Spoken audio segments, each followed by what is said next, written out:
RusAme reader, Crow Song, and today I will be reading to you from Never Left by Plastic Bag 3207. Now, on to Chapter 10. Russia grunted as he heard his alarm went off. He blindly reached for his nightstand, and when he found his alarm clock, he smacked it as hard as he could. He heard a little yelp as he hit the box of hell. Russia shot upwards, wanting to make sure he didn't hurt anything. Looking around, he just saw a surprised-looking Chips. He smiled. "Sorry, bud. Didn't mean to scare you," he said, smiling and reaching over to pet the dog. He watched its tail start to wag. "Come on, let's go get some breakfast," he said, pulling himself out of bed. Chips hopped off and followed Russia down the stairs. He poured some dog food into Chips' bowl and put some bread in the toaster for himself. While waiting for the toaster, he heard a little dong coming from the living room, signaling to him that someone had sent him a text. He walked over and grabbed his phone to see what someone needed. He saw that it was from Canada. "Hey, I saw that you were looking to rehome Chips. I'm sorry it didn't work out. I can tell you two are really close, even if you've only had him for a few months.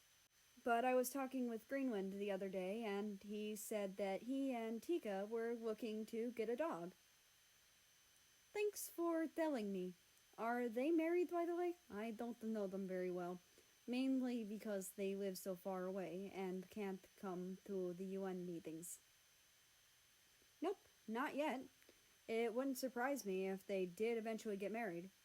I think Tika is focused on not dying at the moment, plus taking care of Greenland. I feel bad for the guy, but hey, I have no reason to think that Chips won't be a help to them." "Okay, do you think you can message them for me? And we could all meet up somewhere so that they can get to know him and make sure that this is what they want." "Sure thing." "Okay, thanks, Nada." Russia sighed and put his phone away. It was too late to go back now. Well, it wasn't too late, but he needed an excuse to tell himself that he was doing the right thing. Chips walked over, tail wagging slightly as he licked the last of his food off his muzzle. "All finished?" he asked the dog, as if he was going to get an answer.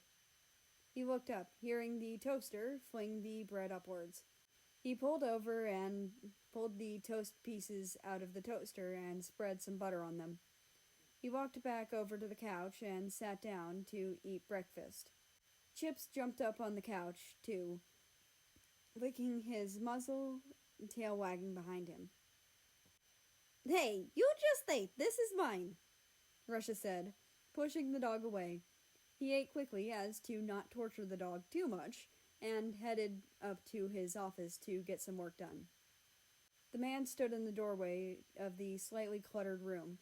He looked back to see Chips staring at him from the stairs. He sighed and walked into the room and closed the door behind him. America stared out the window. It had been closed by Russia earlier. Usually, the man liked to keep the windows open to let fresh air in, but due to recent events, he had been keeping them closed. America didn't want to run away. He just didn't want to feel like he had no freedom. That was basically his name, Mr. Freedom. How was it that now that he was caged?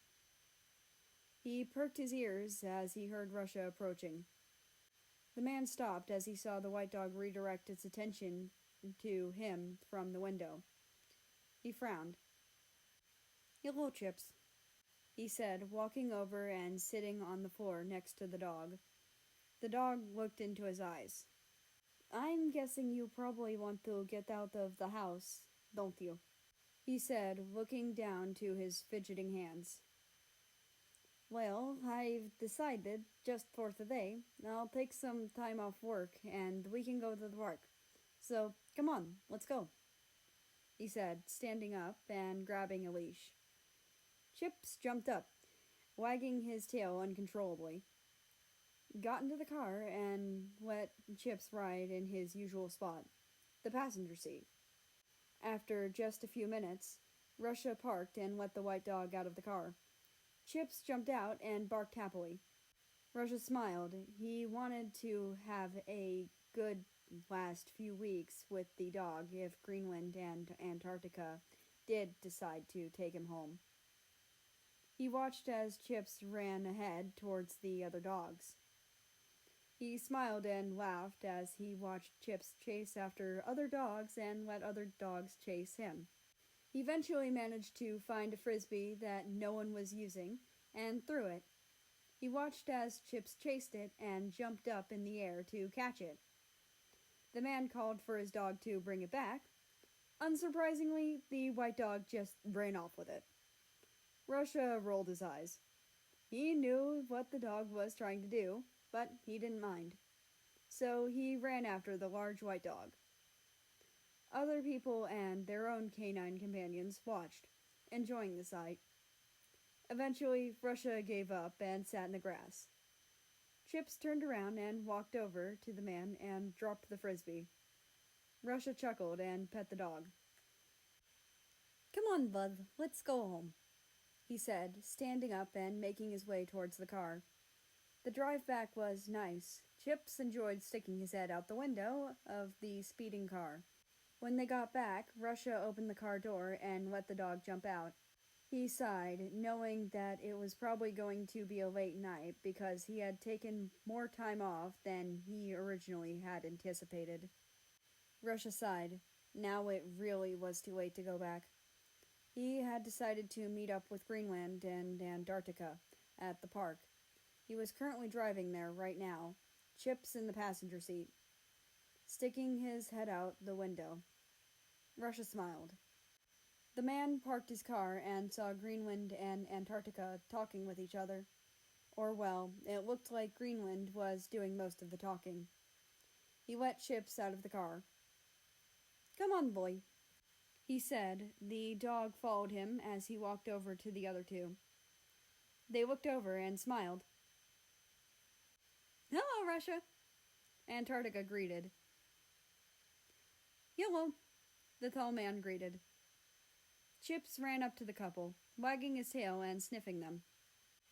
"Hello, Chips," Antarctica said, petting the dog. Greenland smiled as he watched his significant other drown the dog with affection. It wasn't that long ago that he was extremely suicidal, but thanks to Antarctica, he had come a long way. The white dog turned his head as he spotted a squirrel, and with that, he was off.